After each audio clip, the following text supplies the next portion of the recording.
So I'm standing here at the edge of my cornfield, and I heard two things today that I found to be actually kind of funny, but not appropriate on a first date.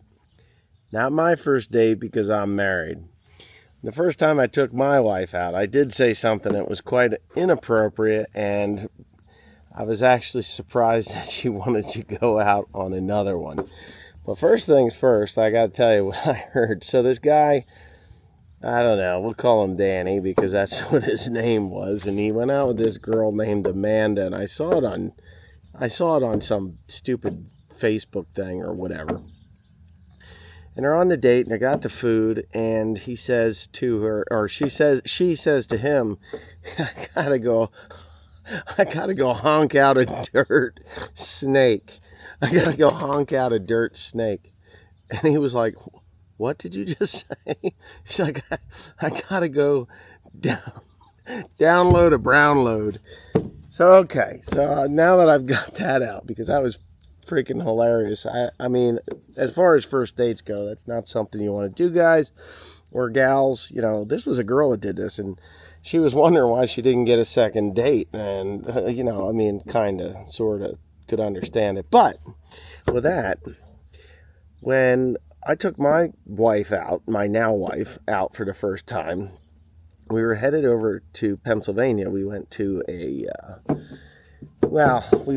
ended up going to a Japanese restaurant that was run by Chinese, and she was very disappointed because she wanted to speak Japanese at that time. She just wanted to freshen up on her Japanese, and all restaurants today are run by Chinese anyway, because people can't tell the difference between a Filipina, a Japanese, a Chinese, a Vietnamese, a Korean, a Cambodian, a Laotian, whatever. You just can't tell the difference. I've learned a lot since being married to my wife. But the thing that I said to her, we were going through the toll, and I didn't have Easy Pass, and I went to the Easy Pass lane, and yeah, I went to the strictly Easy Pass lane, and there was no way to hand the $2 or $4 it was over to the attendant, and the guy, I don't know, I said to the guy that was standing there, I was like, well, can you take my money? He said, no, you went to the Easy Pass lane. You're going to get a ticket, like a summons. It's going to cost you like $60. I was like, fuck, I was pretty upset. Not really too upset. I had a good looking girl next to me. Anyways, we get through there, and she says, well, they're going to take our picture, and what if your kids see me? I think it was, what if your kids see me sitting in the truck next to you when this ticket comes? And I said, without blinking an eye, I said, I'll just tell them you're my Asian blow-up doll. That's what I said to her. So I could tell that she was a little piffed and miffed about it, and upset. Not too upset, but was like, who the fuck does this guy think he is, kind of a thing, But I did get the second date, and I had a good time. And, of course, fast forward a few years, we're married, have a kid, and, the rest of the story. But that's not what I'm doing here. So what I'm doing is I'm going to show you what I've got here. And this is the best corn I got. I'm going to flip the camera around. I'm going to just point it down here. This is my best corn. See? It's about hip high. It looks awesome. It really does. Well, actually, it's not. This corn, I'm going to point this camera back at me. This corn is where the lime pile was. And when Grant scooped up, because I had Grant spread most of this, I think he spread pretty near all of it in this spot. Anyways, this is where the lime pile was, and he scooped out the topsoil, and it's too alkaline there. So that's what happens. And compaction. So we're just going to walk on in here a little bit farther.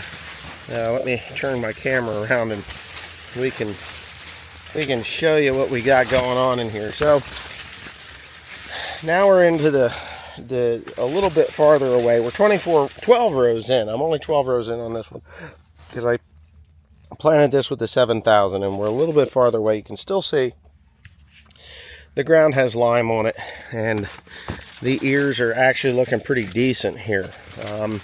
But I'm going to walk on out here away from this because I want to see if it gets any better. And we're going to talk about the ground, and we're going to go out here. There's a wet spot out here And the corn was so incredibly...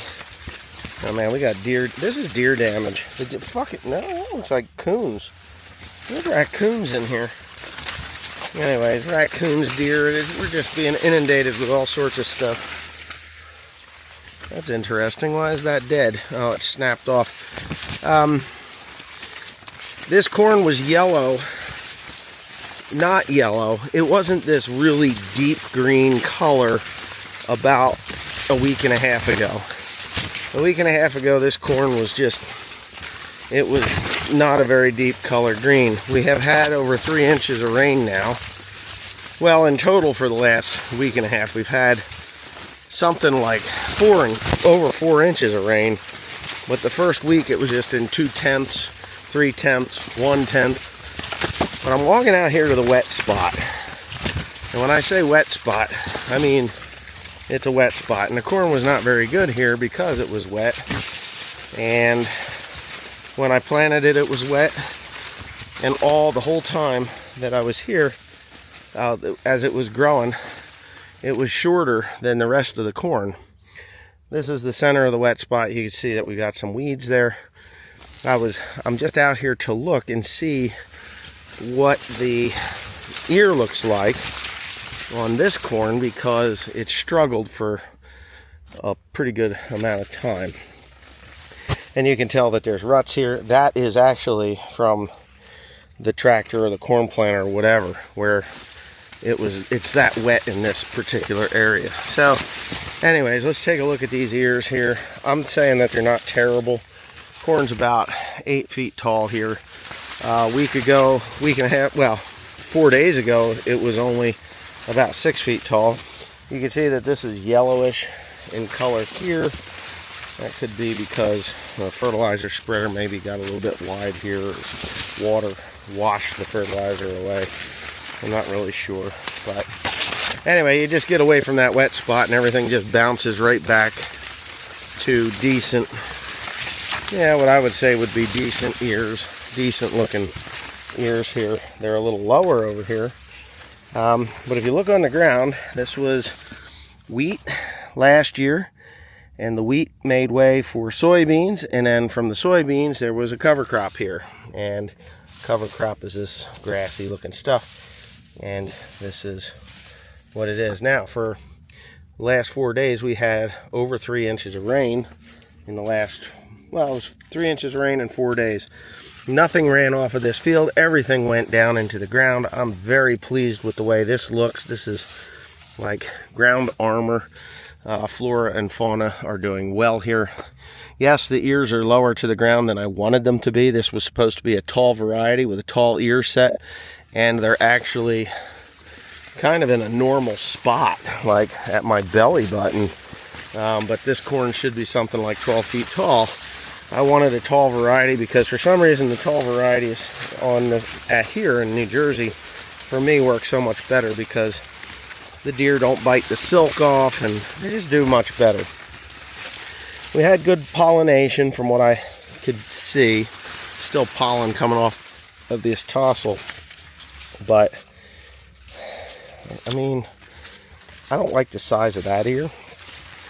But the stalks are a bit spindly because of the way, in this spot anyway.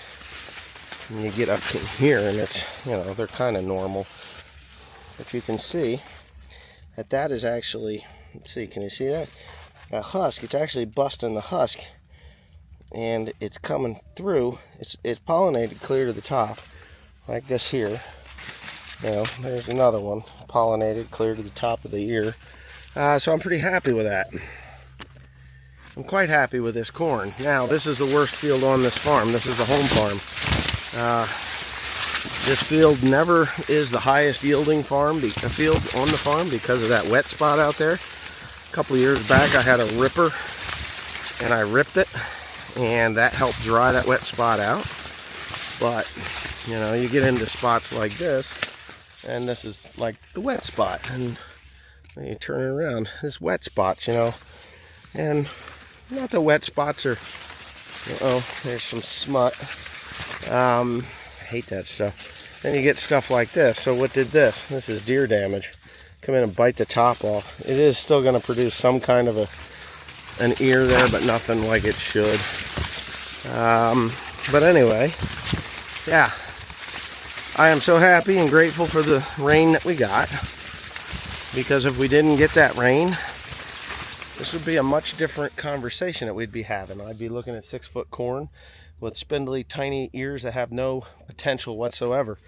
But the rain that we got and the potential for a decent yield on this has risen exponentially.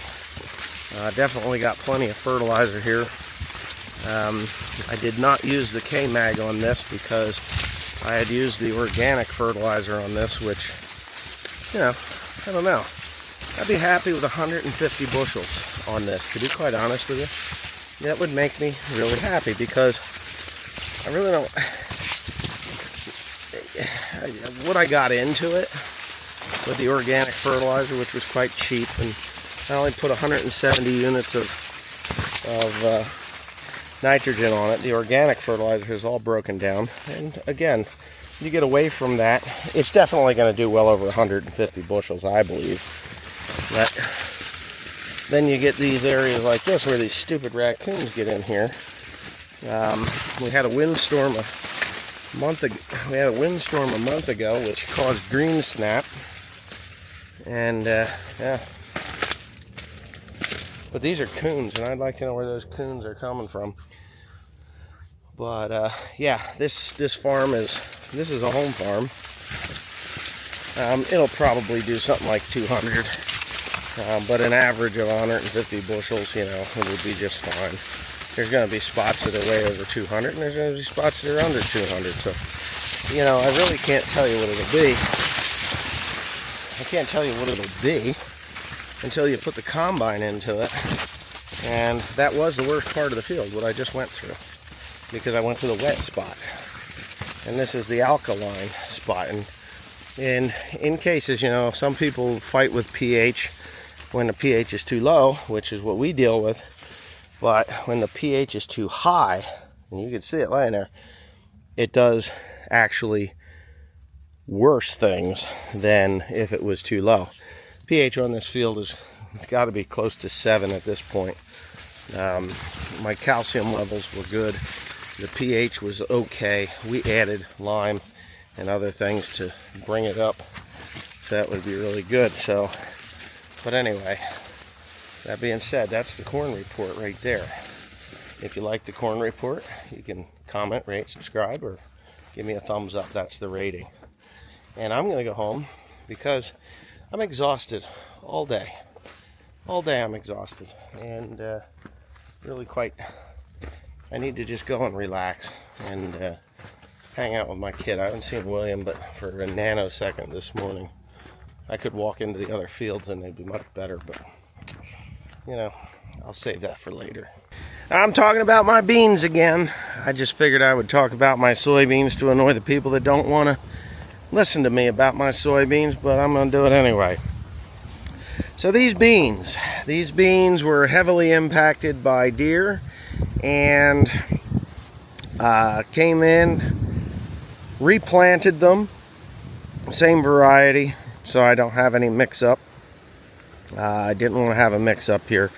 I actually wanted these isolated from the other varieties. I did do a blended variety over on another farm on a replant. We had slugs really bad here and the deer. So I'm going to walk down here a little ways. As you can see, some of the grasses there are starting to die, which is a good thing. This was hit with glyphosate and battalion. I used battalion because that's what I was recommended to kill thrips, aphids, and mites with. I don't know if that's I think it's an FMC product. And anyway, whatever. You can see here, this is yellowing. This is the mites. These are the mites. Now, a bit worried here. I'm hoping these are mites. They look like mites to me through the camera lens that I was inspecting them with. I'm seeing, and I don't know why, but these are curling like the mites are still here. This is not a good thing. So this is very droughty ground, very dry. There's nothing down below here. You can see there's deer crap there. So I'm just on an inspection of this ground. I just want to see if it's coming through it. We just got all this rain. I think we ended up with almost 2.5 inches here. So 2.5 inches on this. We're probably not. We got plenty of heat, but we don't have the. We do not have the.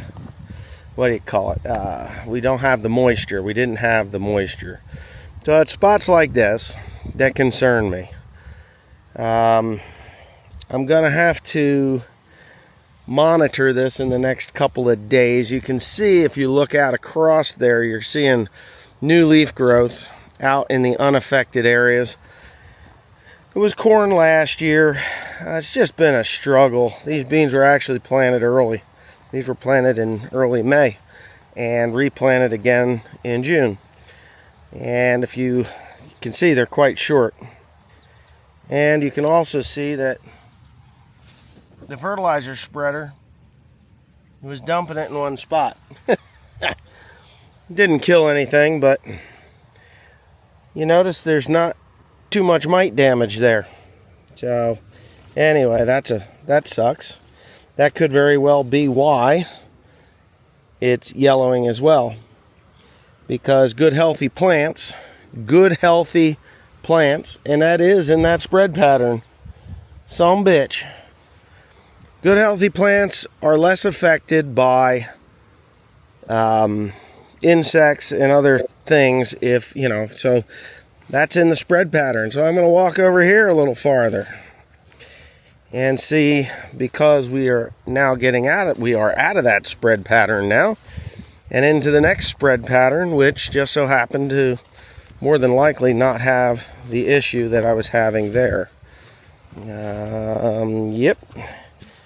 No fertilizer was put down in there. So, pretty good check right there. Look at that buck. Let me zoom in on that bastard. He's right there. Big old buck. Right there, right now in the middle of your screen. So, I hate them damn deer. They're really costing me. So, anyways, that's a pretty good indication that fertilizer on soybeans is a good thing. I used 3 different types of fertilizer on my soybeans. I used 28-13-13 on some. I used 1 load of 19-19, that is what is here. And I used the K-Mag, ammonium sulfate, and ESN on another place, which was just not even a whole buggy load. It was what was left over after I did corn. So yeah, notice I do not have that yellowing anywhere else. I do know that I know that it's mites. So I'm starting to get you see these leaves here? They're a little bit curled. These are new growth leaves. I'm a little bit concerned with those. Why is there wilting there? Oh shit. My truck is way up there. I got delicate camera equipment. It is not waterproof. So I'm going to have to shut this off and run to my truck before I become a drowned rat. A drowned rat. Oh, you know what I want to do though before I do that? Let me get up through here. I'm going to put my camera under my hat to protect it so it doesn't get wet. You can also see that these beans are knee high instead of calf high. They're more than knee high. Ragweed got hit with the glyphosate, so that's going to severely impact that in a good way. I may come back. What I want to do is see if we corrected the spreader, which I'm the guy that put it on here. No, Timothy put it on here.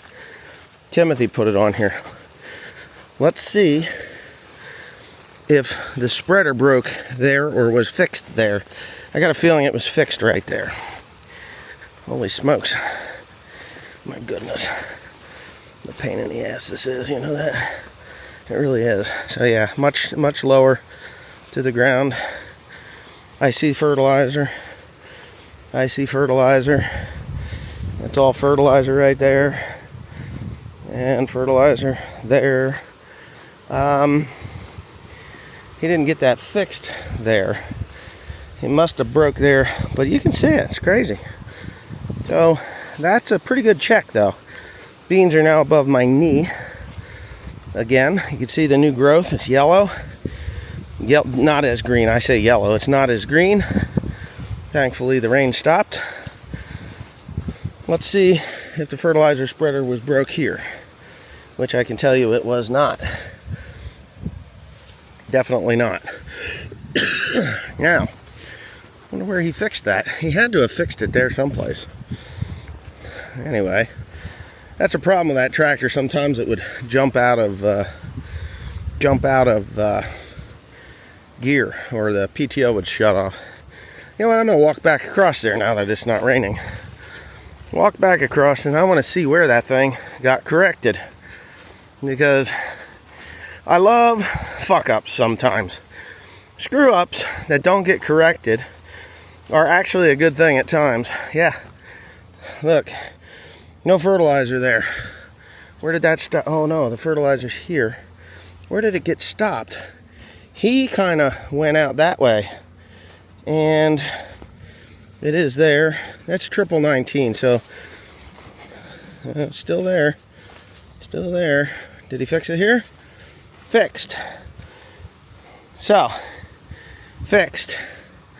So it must have broke here, or he realized that it had screwed up. Boom. Yellow down there. Nothing over there. 4 ton of lime to this thing over the last 3 years. Right? 4 ton of lime over the last 3 years has been put on this field. This field pH is disgusting. Disgusting. We also had a what I'm going to say is I believe a Amazon driver drive down here looking for a house that doesn't exist down here. This is heavily impacted by deer that come up from below there and hit this. So yeah, I'm almost going to go look at the other field right over there and see if it's the same issue. See, I just sprayed this stuff, and that was kind of cool. Kind of cool and aggravating at the same time. And I've got a wicked headache, man. I don't like wicked headaches, but I've got one.